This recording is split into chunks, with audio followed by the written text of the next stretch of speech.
Dentro de los próximos minutos vamos a estar explicando, aclarando y respondiendo sus preguntas con respecto a cómo postular al IFE y también al bono de la clase media.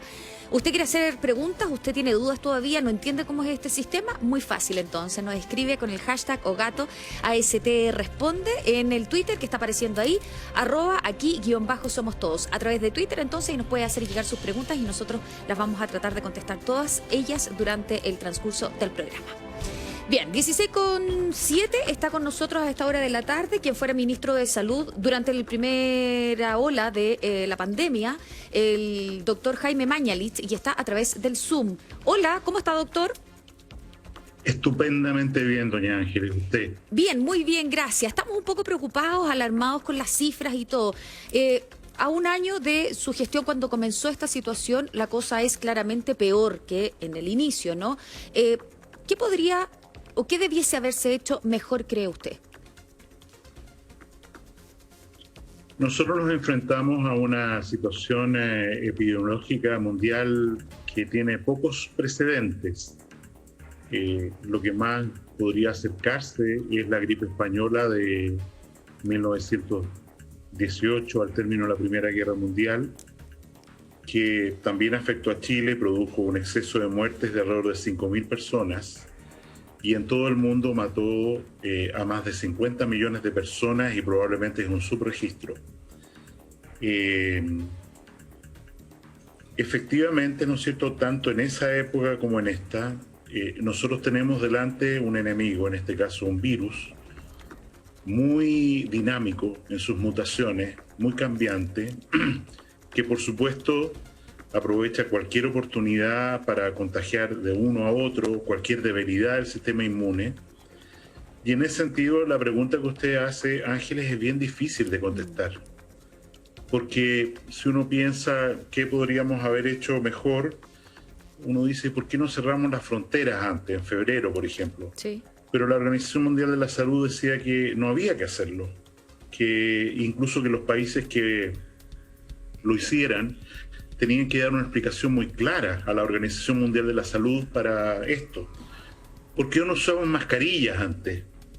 Bueno, en Chile se dijo, usemos mascarillas, y se generó un combate público enorme, casi con consideraciones políticas, respecto a que esto era una imprudencia, e incluso la Organización Mundial de la Salud no recomendó no usar mascarillas.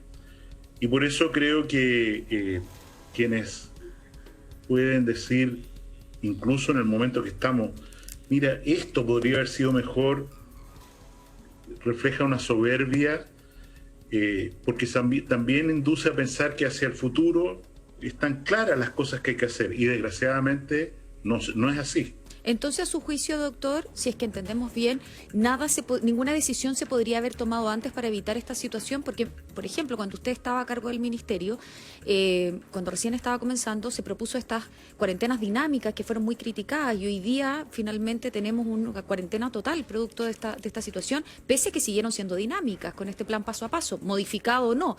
Entonces, yo creo, ¿no se pueden Ángeles, hacer que autocríticas? lo que usted afirma es falso. En el contexto de que las cuarentenas dinámicas cambiaron de nombre, ahora se llaman plan paso a paso. Sí.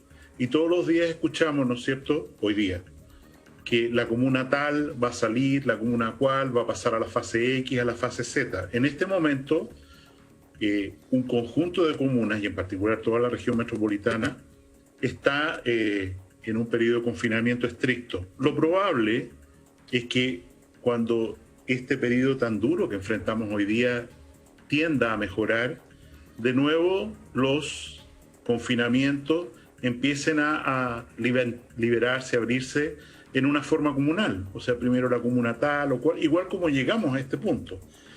Y en ese contexto, efectivamente, en Chile y en realidad en muy pocos países no ha existido una cuarentena, un cierre total, y los países que lo han hecho, Argentina, sin ir más lejos, que tuvo un periodo de confinamiento muy estricto durante los primeros 2,5 meses de la pandemia, fracasaron absolutamente, porque una vez liberadas o ya agotada esa medida, la pandemia explotó y explotó de una forma mucho más violenta de lo que había ocurrido en Chile. Está con nosotros también la doctora Carolina Herrera, doctor Mañalich, y quisiéramos hablar de las cifras de hoy. Es una cifra realmente que tal vez los estudios o los análisis, la doctora lo había anunciado en algún minuto, si no se controlaba antes iba a llegar finalmente a este resultado, 8.195 casos positivos, 183 personas fallecidas y finalmente 12 regiones que superan su propio récord, ¿no? En lo que va del año 2021. Doctora, ¿cómo lee usted esta cifra? Primero un saludo al doctor Mañalich. No sé si él se acuerda, pero yo era interna en el J. Aguirre cuando él era becado de nefrología, así que le tengo mucho cariño a ese recuerdo. En este momento, mira, yo te diría que ojalá estuviéramos en el peor minuto, porque cuando uno está en el peor minuto de algo solo te puede quedar mejorar, pero no lo sabemos, y en eso, en el sentido de que conocer la biología de un virus, la biología de una pandemia, es algo que todavía no se puede saber. Lo que yo quiero, ministro, exministro, doctor Mañalich, es que le dé garantías a la ciudadanía de que los datos son transparentes, que podemos confiar en esos datos, que tenemos que sacar conclusiones y que si nosotros queremos tomar información, ya no solo del número, sino que la información que emana de eso, haya posibilidades de hacerlo. ¿Hay garantía de eso? Bueno, desde luego yo soy un simple ciudadano hoy y no me corresponde ofrecer las garantías que usted señala. Me recuerdo muy bien, doctora, de usted, han pasado poquitos años para usted, muchos para mí. 35 nomás. De aquella época. Pero refiriéndose a las cifras, nosotros tenemos que recordar que en la evaluación internacional de los 96 países que informan seriamente las cifras de la pandemia, Chile se encuentra entre ellos, nosotros ocupamos el cuarto lugar, del mejor al peor.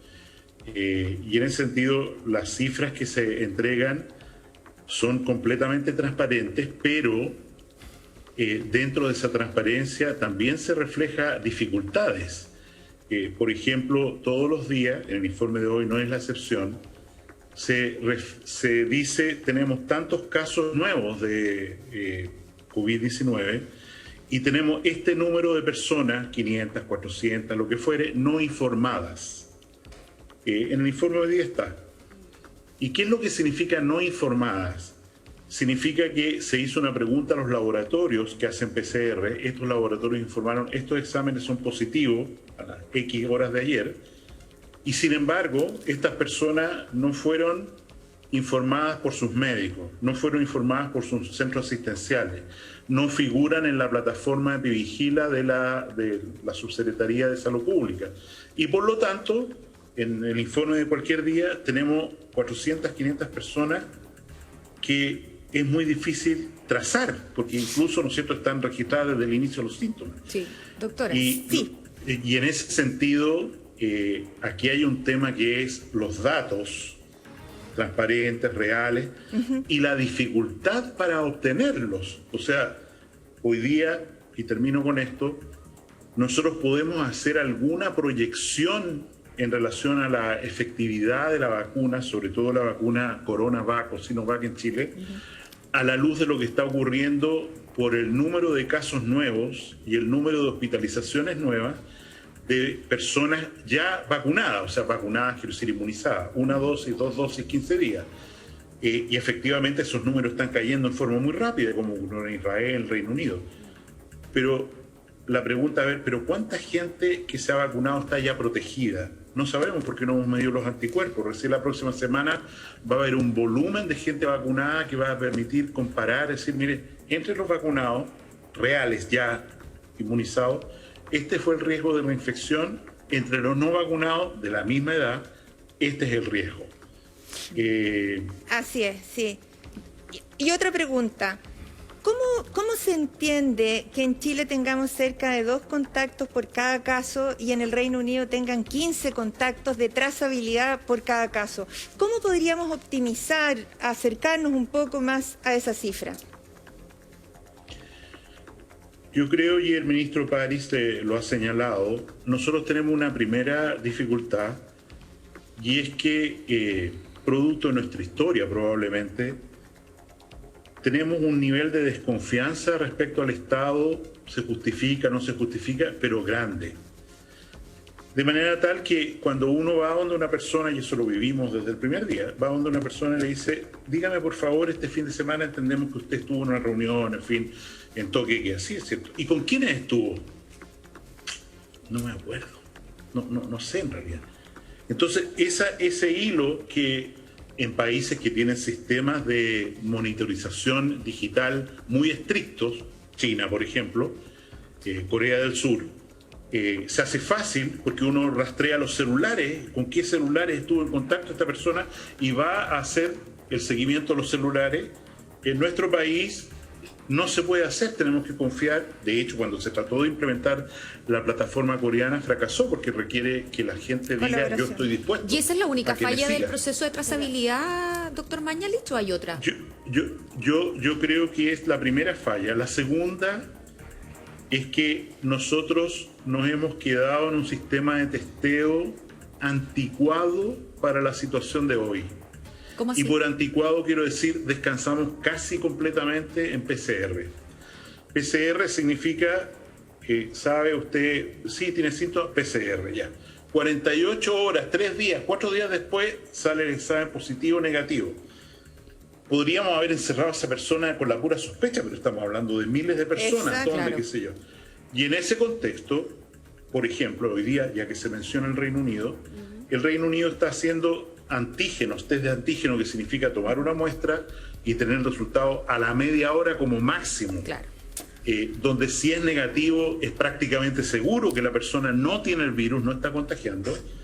Nosotros nos hemos demorado demasiado en implementar eso. Sí. Y seguimos descansando, insisto, en una tecnología que es más bien para uso clínico de caso a caso, el PCR, y no en una tecnología masiva. A Y voy a saltar poner un entonces, ejemplo. Claro. avanzar en eso. Y pongo un último ejemplo. Regreso a clase. Lógicamente, esa garantía que usted habla, doctora, significa que hay que darle garantía a los padres de que no va a haber un contagio en el colegio. Claro. Pero eso no es una declaración. Eso significa, para graficarlo, que el día martes llegan, porque semipresencial, llegan 15 niños a una sala de clase, los 15 tiran un poco de saliva, escupen, los 15, en un solo frasco, se les hace un PCR a esos 15 niños. Si esa muestra es negativa, ninguno de ellos tiene virus en la garganta. Lo mismo los profesores. Todos los profesores se hacen antígenos 2 veces a la semana. Si están negativos, siguen trabajando. ¿Esto ocurre hoy? Claro que ocurre. En la industria, en la minería, que no ha necesitado paralizar, eso se debe a que hay una plataforma de trazabilidad, igual que la industria de la construcción, muy vigorosa. Que Entonces, hace, ¿ese es ¿no es error del cierto? Ministerio de Educación o de Salud?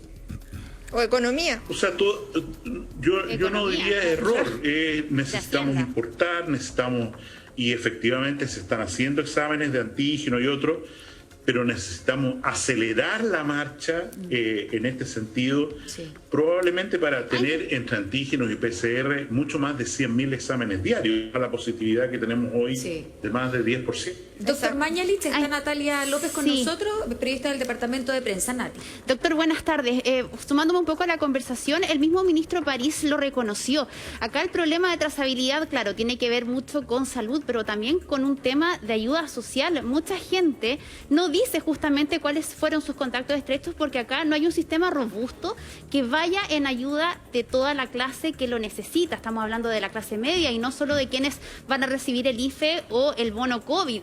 Estamos hablando de familias que han reducido sus niveles de ingresos, pero no tienen que comer, y no porque ganen, no sé, más de 2 millones de pesos y hay familias que tienen 5 integrantes, significa que esa familia no necesita ayuda. Acá lo que se está pidiendo mucha gente a través de redes sociales es una ayuda más universal, y ahí hay un punto importante que tiene que ver justamente con la trazabilidad. Entonces, no es solo algo relacionado con la tecnología o con un sistema robusto de salud, también acá es algo integral. Acá hay familias que necesitan seguir trabajando porque no tienen cómo parar la olla, y ahí hay un punto importante que hay que poner foco justamente en eso, porque si no, no vamos a salir de esta.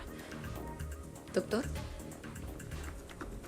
No, efectivamente hay que reconocer el esfuerzo de Chile por ayudar a las familias más vulnerables.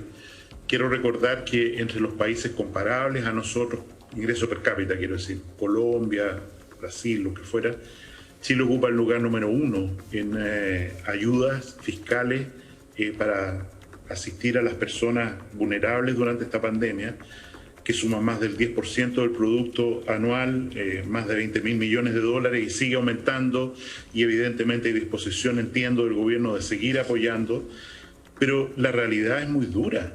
O sea, el estudio del Banco Mundial, donde señala que al menos 2 millones de personas en Chile, en el periodo de esta pandemia, por la enfermedad, por las medidas para controlarla, han dejado la clase media, como usted señala, y se han empobrecido, han pasado a ser vulnerables. Es una situación dramática que tiene rostros humanos detrás, no son cifras, son personas, son gente, son familias.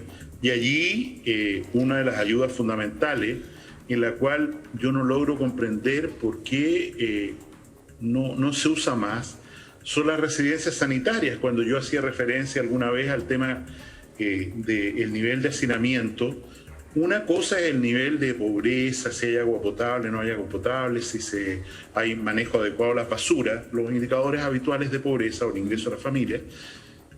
Pero otra cosa muy distinta es decirle a una familia, a un grupo, a un CITE, ustedes van a entrar en confinamiento, porque como usted señala, no tienen ninguna posibilidad de salir adelante, tienen que salir a buscar el pan nuestro de cada día.